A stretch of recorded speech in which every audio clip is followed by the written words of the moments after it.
Hi guys, welcome to another episode of this R6 rebuild. If you like this sort of content, please like, subscribe and give us a thumbs up and all that jazz. I noticed quite a lot of my views are from non-subscribers, so if you could just literally just hit that subscribe button, that would be great, because my numbers are low and everyone counts, so that would be awesome. But anyway, on with this episode. We're going to be concentrating on getting this old girl running today. The last little bits and pieces that we got on. We've got all the bodywork done apart from the fuel tank. I'm going to show you a few clips of that in a sec. But what we're going to do is I'll just run you through all this so far. I mean, it's not perfect by any means, but you know, we got the worst bit is here, where it sort of reacted a tiny little bit, but I've just left it be because, you know, I didn't want to piss around with it too much.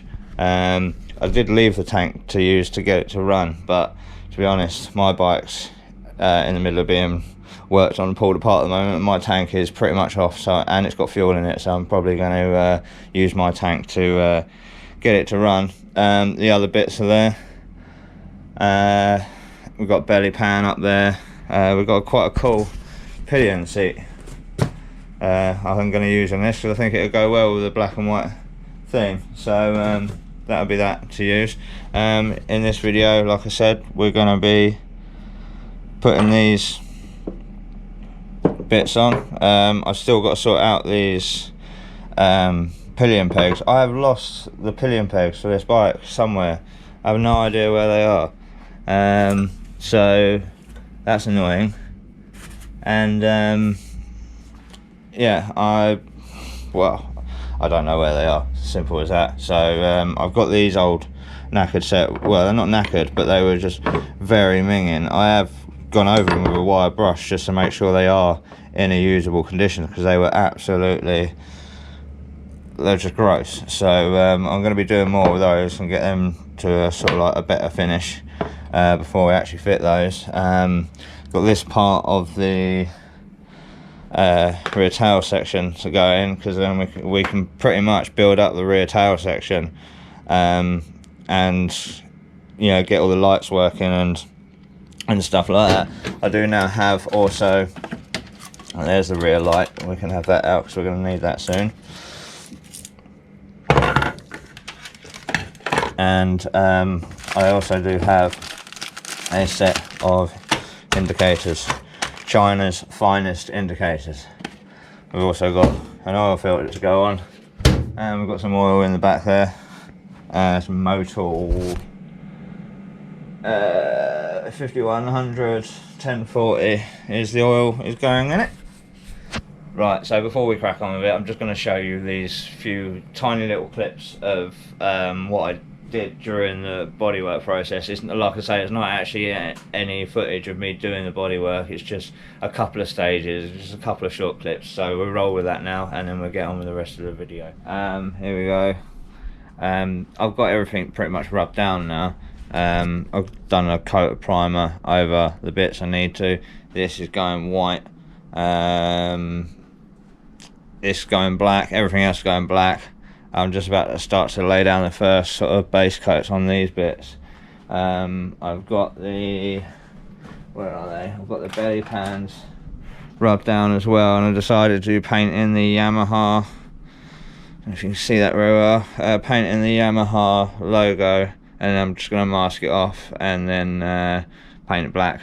These side panels are down there with quite a bit of work done to them at the moment. Right, okay,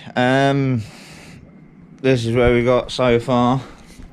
We are in body colour for pre-lacquer. We are in body colour for the tail section, both bits, and we are in body colour for the belly pan and also the front hugger. The belly pan masking turned out alright, not too bad, definitely worth keeping hold of. So we just got to lacquer over this lot, and then I've got to sort out a little bit of trash here and there, but other than that it's good to go. Right guys, I'm pretty much done with this. I've still got the tank to paint, but that's on the bike outside at the moment, and it's been raining on and off here, so I wanted to keep the tank on to stop anything getting down the you know, throttle body hole, inlet holes or anything. But yeah, here we go. I say it's not perfect, but everything's now painted, lacquered, all one colour at least. It's all ready to go on the bike. It's now just sort of, it's all dry, it's just hardening off. Now it's sort of flashing off, as it were. But yeah, it's looking quite good for an amateur. Well, not even an amateur, noob, novice, very basic painter. Didn't turn out too badly. It does have its blemishes here and there, a bit of trash stuck in it here and there. But yeah, the worst bit that happened to me was that sort of reacted a little bit. But I didn't want to fuck around with it too much. I just leave it as is. You know, if that's the only, if that's the worst part of the bodywork, then I can live with that. That's perfectly fine, and it's actually come out looking a lot better than I expected. These aren't stickers. This is all painted. I just followed the lines of the original stuff. Yeah, I've missed a couple of little bits in here where it's got underneath and stuff like that, but you know, for someone who doesn't do painting or masking of any sort, or you know, I don't think I've done too badly. So like I say, definitely happy with it. So yeah, we'll be putting this lot on soon and it should be looking like a complete bike, and that'll be it ready. So let's get on with that bit. Right, okay, so we're going to fit these carbs first, I think. I'm going to get these on here. Now the best way to do these is, firstly you've got to make sure all your screws, all your Jubilee clips are loose enough to accept the carbs. This one on the end here on the right hand side is better if you have the clip upside down, if it isn't already, compared to all the others, because all the others you can reach through here, but this one you can't. There's not even a cutout in the rocker cover to do it, so you reach it through this panel here, which is why the panel's off. Now these haven't been on for a while, so to guide them going on, I'm just going to do a tiny little misting on the rubbers of some WD-40. It'll just help pop them on. Normally you won't need to do that, but it's something you can do if you get trouble with fitting these. So first things first, is you don't want to actually pop these on. You want to attach the throttle cables first, through ease of just fitment while doing it. So we want to grab all the throttle cables. You want to get the one with the big solid 10mm back part on first, which is basically the lower cable of the two. And pop that into position. So these two clips here, so adjustable parts of the cable. It's going to be quite hard to do showing you, but you basically want to adjust this one so there's hardly any slack in the cable.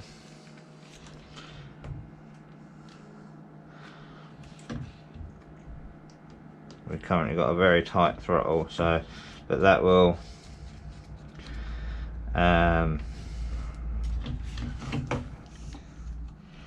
loosen off slightly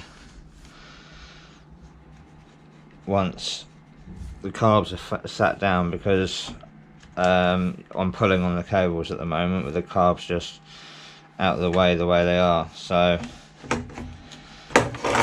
once you get it to a level of where it feels fairly nice,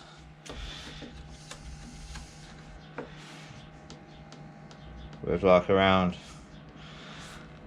a millimetre of slop in the throttle, then you want to get them more in position. You don't have to put them fully on yet, but just in better position to where they normally sit, and then just check it again, and they feel about right.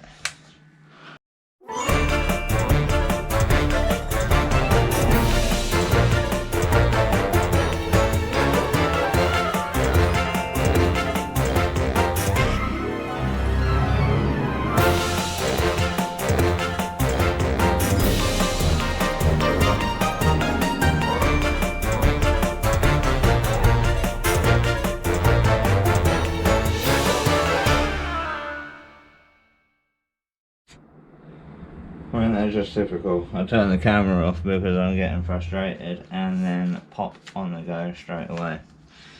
And it's just mechanics for you. There you go, at least they're on. Okay, right, so we have a throttle position sensor to connect up.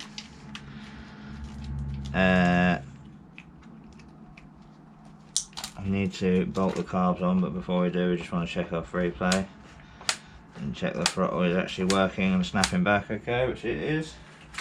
And we want a small 3mm Allen key and a torch, and basically in line where the cutout is on the rocker cover is where the bolts are, where the screws are, because that's what the cutouts are for. So you just want a ball-ended Allen key works much better, but mine are mainly broken now, so just move the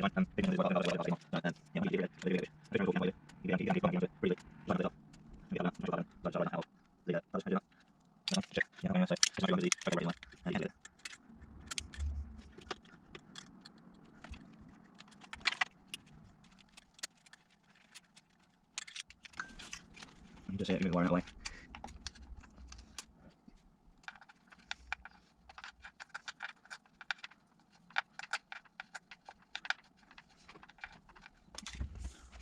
Right, there we go, that's them on. We've got our throttle position sensor on.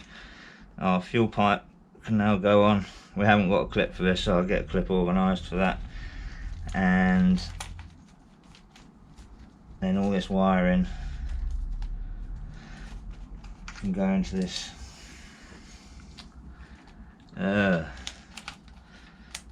cable tie that's on the side of the frame. This choke, idle adjust, fishes down the bottom here.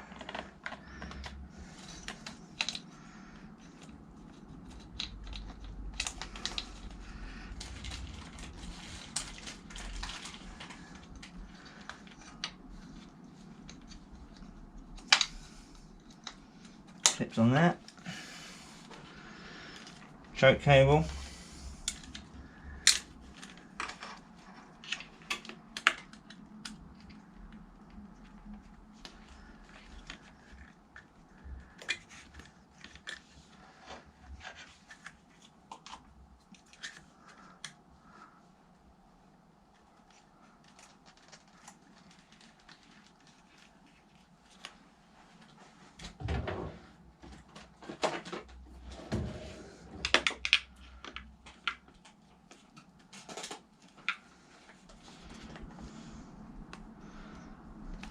We put a breather on. Everyone on the forums asked what this is for. This is literally just a vent to air. I don't know why they decided to put it on T-piece and have this weird non-return blocked off valve here. Maybe it's for a different model in a different country, I don't know, but that is the way they've done it. That is the way it's supposed to be.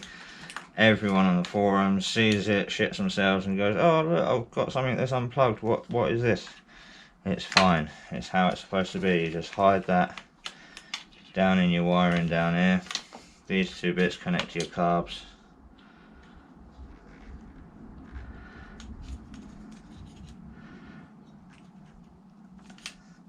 And then the rest of it is just left loose. Tuck that bit down there, This goes on top of your airbox, this bolts to the side of your airbox, and this just sits in there. So that's the breather system on.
The caliper finally goes on.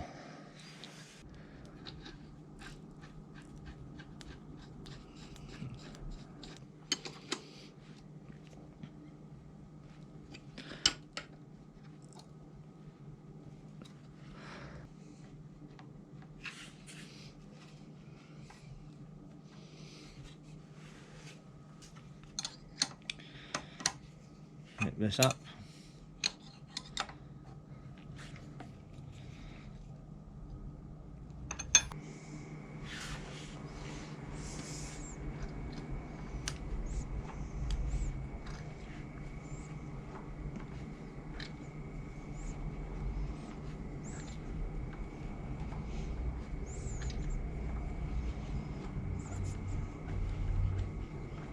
Right, enough dawdling now, enough beating around the bush. We need to hear this thing run. Let's get this battery in it and start cranking her over. She has got oil in it, hasn't got no coolant at the moment, but I'll sort that out. I've got to go out and get some, so it won't be a long run. It'll just be a start and fire. Right, we're connected. No random major sparks or anything, so that's a good sign. Flick the ignition. Everything seems to work. Just gonna go and grab a tank. Right. Something to prop that up with.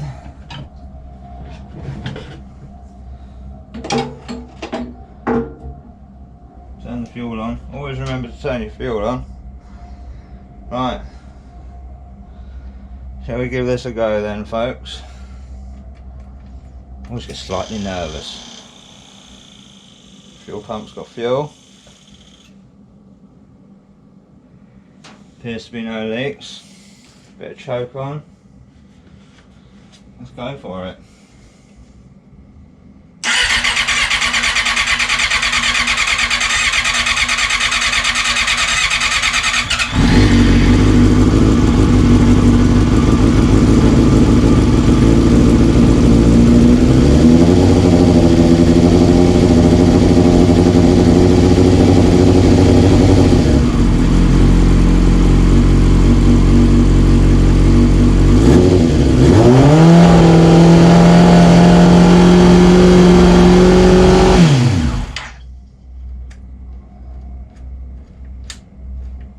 The throttle cable might have got stuck there.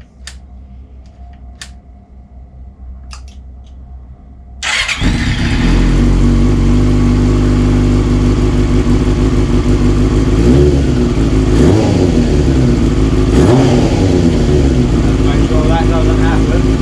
See what possibly happened there.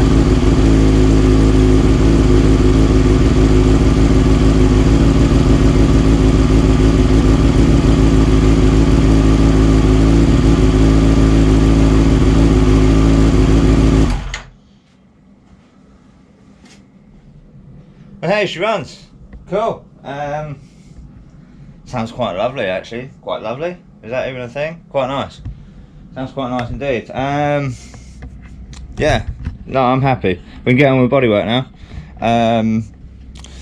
I still got to paint that tank. I'm going to be doing that probably later tonight, after all said and done with all the rest of my jobs and stuff. But yeah, happy with that. So now onwards with let's just take the tank off and we'll start building up this back end and getting the lights and indicators and bits and bobs done. So onwards with that.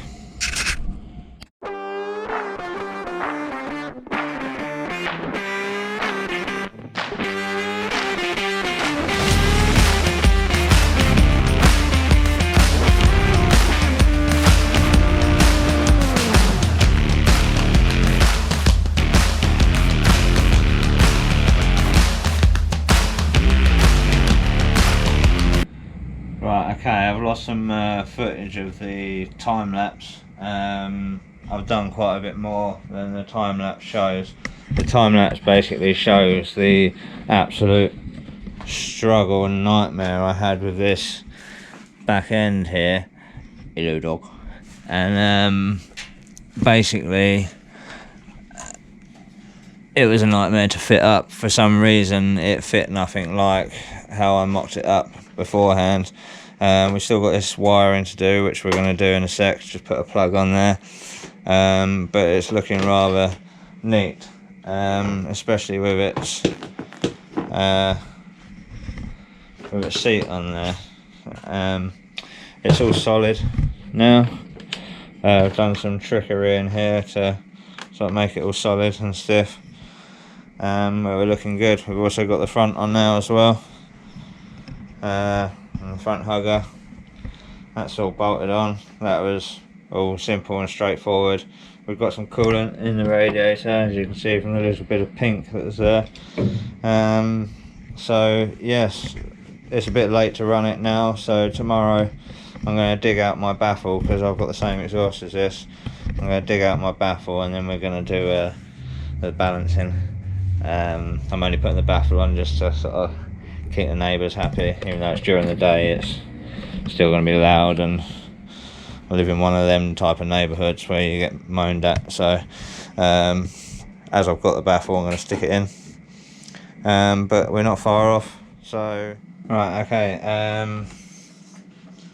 what I've done is I've set up a plug for the tail light and the stop light, and a plug for the indicators. Now also there is this other additional plug that plugs into the indicators, which you can just unplug this, get rid of the external indicators and plug in this, which gives you your integrated indicators. Just thought it'd be a nice little touch for the new owner, because no one keeps those indicators, do they? So we're just neatening this up, and then we can call it done on that job.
there she is, guys. She is ready, all done, fixed, ready for MOT. Looking wonderful. I still got to give it a good final sort of clean over. And then Roscoe, hey, come on, in, come on, in you go, good boy. Yeah, so it's one final clean over before it goes to MOT. Checked everything works, which it all does. The tank hasn't come out too great. I don't know if you can see it in the video, but it's a little bit matte. Like, I didn't use enough lacquer. Looks fine in the garage, but so that's its only downfall. But if that's the worst part about the bodywork, then I'm happy. That's that with this episode then, guys, and this series of this rebuild. I'm going to get this MOT'd, cleaned up and sold off, so on with the next one. So with that being said, I hope you enjoyed the series, and please do like and subscribe if you like this sort of content, and thank you very much.